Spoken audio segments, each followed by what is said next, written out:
Welcome to Hot Topics in International Trade, brought to you by Braumiller Law Group and Braumiller Consulting Group. Hi, this is Bob Brewer with Braumiller Law Group and Braumiller Consulting Group. Welcome to the podcast. With me, once again, Victoria Holmes from the Dispatch in Washington, D.C. Hello. My contributor. Yes. Doing all right? I'm doing good, yeah. I say even better because you know what? And we're going to pat ourselves on the back here for a minute. Victoria and I have just won a award from Mondex. It's called a Thought Leadership Award. And believe it or not, we're in the energy and natural resources section. I'm in for Switzerland with GGI for an article I wrote on the rare earth minerals. And China's global dominance. Mm-hmm. And yours was on the Strait of Hormuz. Wow. And the subsequent trade volatility. Weird. So you're in USA and I'm in Switzerland with GGI, but we're both thought leaders. Wow. That means we got pretty good readership on a couple articles because it's competitive. Think about it. That's 30 million peeps in there spread out between all these peeps writing, law firms especially. Worldwide, yeah, exactly. I try not to look at the numbers because I'm just like, I just want to when I write an article, I want to write the things that will, number one, most impact my life. And then I feel like because, with everything that's going on with Iran in terms of the global supply chains, the issues with oil and all that kind of stuff, it's that automatically impacts a whole bunch of other people's lives too. Yeah. So that's what I when I come to writing a lot of these things, I take your suggestions, but I also take this is going to impact my life. And then I write it out so that I can have a better understanding of what I can expect for the next 2 to 3 months. Well, I want to get into that. Before I do, I want to do a little house cleaning here a couple times. First and foremost, for a lot of you out there, you know what? Oh, no. I give up. Here you go. All right? She packed my bags last night, pre-flight, 0 hour, 9 a.m. You happy now? There you go. And I'd like to also mention that the camera puts on 10 pounds. I have 3 cameras on me at any given time during this podcast. So that's 30 pounds on me. So cut me some slack. Are you getting comments? What was with that? Okay, I can take it. I'm taking one for the team here. I'm too cheap to hire a host. Besides, I got 20 years invested in this business. What was with the glasses? Elton John. Huh? Yeah, but why? He wears crazy glasses all the time. Okay. You just wanted to wear crazy glasses? Elton John is known for that. Okay. You didn't see Rocket Man? No, I know Elton John, but I'm why did you bring them out? Because I just wanted to say I give up. You got it. I'm Elton John. I got you. I give up. Okay. But anyhow, moving right along. But yeah, I get comments a lot, But again, we did the Thought Leadership Awards thing. We got that out of the way. I wanted to go back to what we talked about prior, though. Now, I mentioned in our last podcast about what's going on in the Strait of Hormuz, the 30 countries that the UK was kind of putting together. Yeah. Well, they met virtually and decided to do absolutely nothing. I'm not surprised. So I am not surprised. There is that, and I sat there and read off the list, but yeah. Oh well, And the other thing that I wanted to mention too, you and I were talking about basically who gets around it, who can, and I think that the most interesting thing that I mentioned that I want to be specific about now, back in the 80s, the Saudis had created this East-West pipeline. Mm-hmm. The petrol line. Yeah. And it was during the Iraq-Iran war. And this thing goes 1,200 kilometers or whatever across, but it bypasses the strait. They fired it back up again. Decades later, this sucker's pumping out, I think, about, 7.5, 8 million barrels per day. Nowhere near where we need to be, but it's a bypass. Yeah. And I think that's kind of amazing that they were thinking about this back then. Yeah. When the strait got locked down, because everybody now should be thinking about where we are in the conversations, which are going absolutely nowhere. How do we get around this? Yeah. So, the alternatives that I think I had mentioned is UAE's, and I may not pronounce this right, but it's the Hashban Fujura. No, they were bombing that. I think even 3 or 4 days ago. Who was bombing it? Iran was bombing UAE? Yep. Okay, yeah. Yep. Iraq, Turkey, Kirkuk, Kayan pipeline, that political disputes, security risks, and limited throughout that it can carry much to even make any significant. But it's there. I don't know. There's about 2 or 3 others that are just an honorable mention, but they would take years to really even bring up to where the Saudi pipeline is today. Yeah. So where do we go? I mean, China was talking about some rail system that's going to go all the way up through Turkey. All the way. I mean, so investment's going to happen, regardless of what happens. Yeah. As you and I sit here now, where are we? Yeah. I don't know what time it is in Tehran right now. Who Yeah. knows? But the day was over. Yeah. We don't have CNN behind us here. No. I Yeah, don't know if there's right. been an announcement as we speak, but don't where think we are when we sat down, Yeah. it's like, okay, we've heard this before, again and again and again. Yeah. And I feel, and I think you might agree with me a little bit, but the IRGC's running the show. Oh, for sure. That yeah. is who we should be talking to. And I don't think the U.S. government really understands fully the mindset of the IRGC. There might be some people in the U.S. government, but overall, I think the strategic talks had been a complete failure because we met our goal, which was to like knock out Kalmani. I don't know how to say his name, but to knock him out. And then the IRGC came along, and they're the ones. There seems to be like conflict in terms of like the leadership roles and all that kind of stuff. But keywords you said there came along. They've been there. Yeah. Well, yeah. That's true. They've been there. That's you true. should have That's understood the mindset of Yeah. them before you ever ventured into this. Why do you think so many presidents prior didn't Yeah. do this? Yeah. Because it's a quagmire, as we call it now. It's not just a military operation. It is a war Yeah. that we started. Yeah. And we've dragged a lot of countries into this with us. And they're very mad. Yeah. A lot of countries are very mad. Yeah. So what the Freedom Project was supposed to do, The 1 day operation, 2 day 48 operation. hours tops on Yeah. that, because the Saudis said, you blindsided us pretty much. You said nothing to us about this. We wanted you to still be in negotiations. We're going to suspend you from using the Air Force base on our property if you don't change course.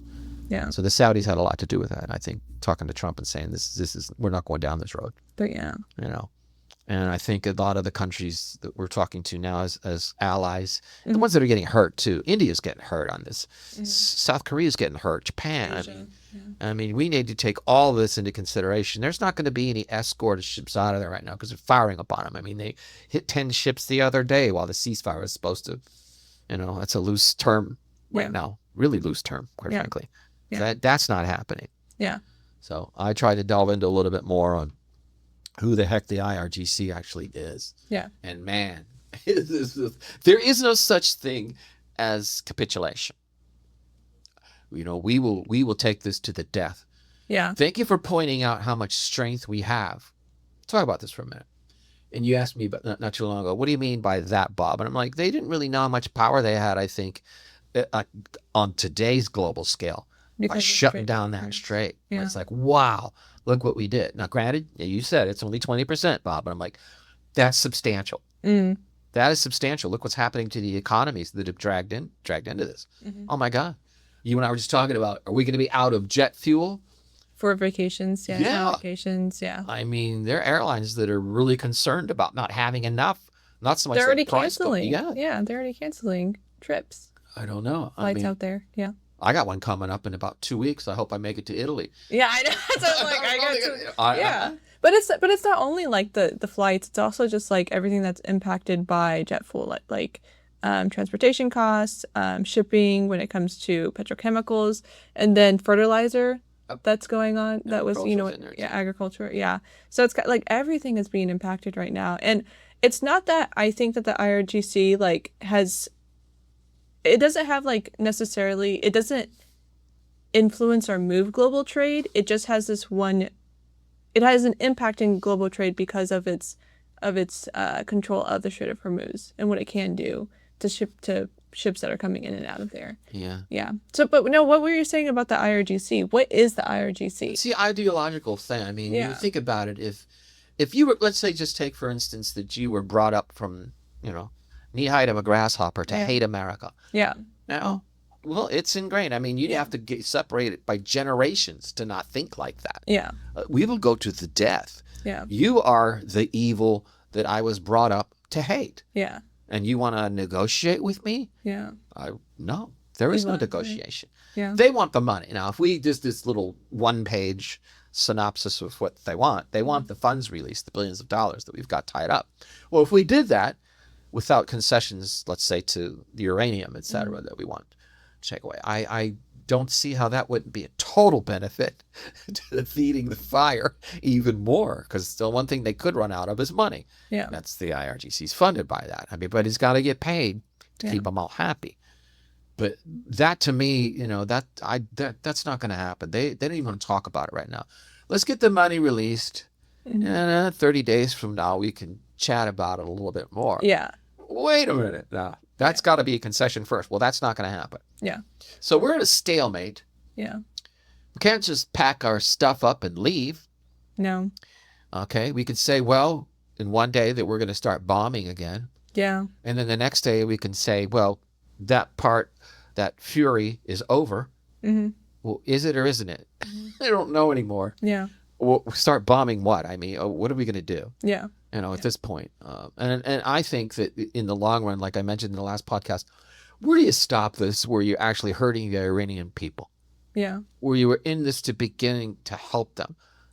But it's almost like we positioned it as though, okay, we've opened things up for you. Now's the time to take over the country. What are you going to do? They're going to run out in the street. They'd be slaughtered. Yeah. What do you do? Arm the citizens of... Yeah. That was kind of crazy, because it's never going to be cool without boots on the ground. Yeah. You do that, you're crazy. Yeah. I mean, they've got, I don't know how many, 150,000 just on the army within. That's not even the IRGC. Yeah. Which was, they're in position just to take care of Khomeini. That's their job. Yeah. So they're the ones, I think, that you need to sit down and talk to, at least. And that's not happening. Mm-hmm. I don't know what their words were, like, good try, bro, on the, trust me, bro thing. Yeah. We don't trust you. Mm-hmm. We don't trust you as far as we could throw you. So, wow. Yeah. But, globally, like you did mention before, I mean, damage is done. It's $1 trillion hit global trade growth. Some people are reporting now. Energy market shocks. I mean, this would take us, I don't know, 7-8 months, maybe a year to even try to get back to some sense of normalcy now. Once we do reach an agreement. Yeah. Yeah. I mean, the damage is really, really done here. And you can't just, those wells that it happens below ground. Yep. Where you shut them down and then it all seeps into the pores and the cracks and it gets all bogged down, meaning that well is no longer in existence. You can't just fire it back up. So that whole capacity issue that we're talking about and shutting it off, not good. Mm-hmm. So that hurts. So that's where I talked about with China, getting involved. I mean, they're loving this. They're loving this with the allies looking to favor them over us based on what we're doing. We can't be trusted anymore. Yeah, but at the same time, like, China is being handicapped by everything that's going on with the Strait of Hormuz. Like, they're a neutral. They're playing neutral in whatever field this is with, Iran, between Iran and the United States. But at the same time, like, I think that they're just going to be as much as they're going to even be more handicapped than I think the United States is in all of this. Like, they might long term come out like as someone that's strategically more stable. Like, that would be like really the only long term positive outcome of this in terms of China. But overall, I think that the short term is they're going to be economically impacted by this. And they're already, their economy is already kind of... And their economy is already hurting. But I don't know. I mean, like you and I talked about too, 1.4 billion in excess. Are they tapping into that right now? Yes. Yes, but they've got some kind of secret stash too. Which I don't know what that is, but... I don't think that's anything. Yeah. But they got renewable energy. Renewable energy, They're really in the forefront. Can you take Taiwan with renewable energy? I don't know. With your electric vehicles? I don't know. Well, maybe you can. Speaking of that, I mean, they're watching us deplete. Yeah. Our military resources as well. Yeah, that's true. And we've been harmed. I mean, our bases have been hit. It doesn't really come out to the forefront in the news, but we've gotten a lot of damage. Yeah. How did they get through? Well, China's helped them there too. So the technology's on their side with China.